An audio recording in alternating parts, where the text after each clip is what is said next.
अन्नदाता किसान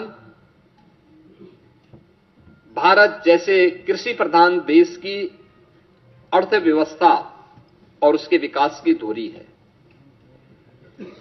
हमारा यह मानना है कि अन्नदाता किसान, यह अन्नदाता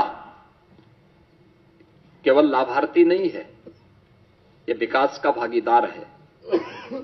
अब अन्नदाता से उसे उद्यमी बनाने की दिशा में नए प्रयास क्या हो सकते हैं, इस दिशा में एक नए प्रयास, इस विकास की यात्रा में प्रदेश का अन्नदाता भी सक्रिय साझेदार बने, इस दिशा से कृषि को इनकम बेस्ड और वैल्यू एडिशन मॉडल के रूप में प्रस्तुत करने के लिए इस बजट में उसका प्रावधान किया गया है। इसके अलावा कृषि विभाग में डीजल पंप सेट को, जो भी प्रदेश के अंदर आपने देखा होगा, हम लोगों ने सिंचाई की क्षमता का विस्तार किया है। 40 लाख के आसपास ट्यूबवेल ऐसे थे जिनमें से 16 लाख ट्यूबवेल जिनका इलेक्ट्रिफिकेशन पहले से था। हमने उन्हें फ्री बिजली की व्यवस्था की, लेकिन 23 लाख ट्यूबवेल्स ऐसे थे जो डीजल से संचालित हो रहे हैं। उन्हें फेज वाइज सोलर के साथ जोड़ने की एक बड़ी स्कीम के लिए हम लोगों ने इस बजट में घोषणा की है।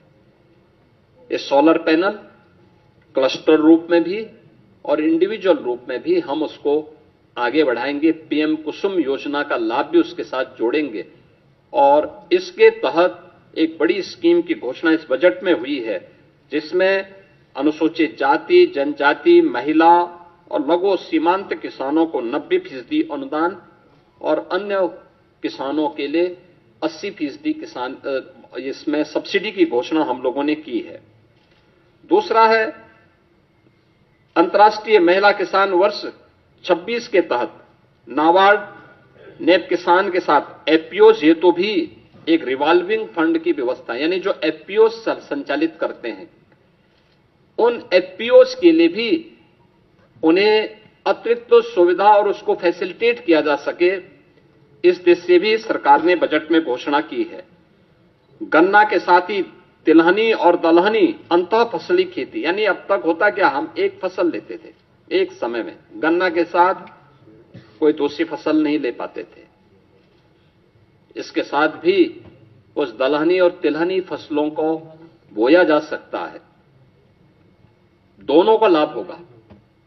लेकिन इससे पहले कुछ प्रगतिशील किसानों को हम लोगों ने प्रोत्साहित किया, लेकिन इस बजट में हम लोगों ने इसके लिए अच्छा प्रावधान किया है और यूपी के किसानों का जो प्रोडक्ट है वह एक्सपोर्ट हो सके, इसके लिए एग्री एक्सपोर्ट हब्स के रूप में हम लोगों ने नोएडा इंटरनेशनल एयरपोर्ट को विकसित करने की कार्रवाई आगे की है।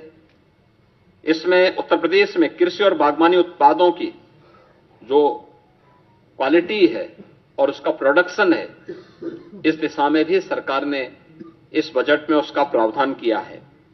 वर्ल्ड बैंक के साथ हम लोग मिलकर के UP agrees platform, UP agrees के कार्यक्रम को आगे बढ़ा रहे हैं। हम लोगों ने इसके विस्तार की व्यवस्था भी की है और इसको एआई टूल्स के साथ जोड़ने की, यानी आर्टिफिशियल इंटेलिजेंस का उपयोग यहां पे कैसे हम कर सकते हैं, इसके बारे में भी एक बड़ी घोषणा इसमें की गई है। विश्व की सबसे बड़ी अन्न भंडारण योजना, इसमें उत्तर प्रदेश में इस बार हम लोगों ने बजट में 2 लाख मीट्रिक टन अतिरिक्त खाद्यान्न भंडारण की क्षमता विकसित करने का टारगेट भी तय किया है। यानी स्टॉक, यहां पे प्रदेश के अंदर वेयर हाउसिंग का निर्माण हो, बड़े बड़े गोदाम बने, इसके लिए विशेष सब्सिडी की व्यवस्था, इसके लिए हमारी पहले से पॉलिसी है। उस पॉलिसी के दायरे में जो भी निवेश करना चाहेगा उसको हम प्रोत्साहित करेंगे और ये इस भी स्कीम हम लोगों ने दी है। इसके अलावा पशुओं को बीमा सुरक्षा देने के उद्देश्य से मुख्यमंत्री जोखिम प्रबंधन और पशुधन बीमा योजना में भी हम लोगों ने एक प्रावधान किया है, जिसमें 85% तक जो प्रीमियम होगी वह सरकार देगी और सरकार ने उसके लिए व्यवस्था की है।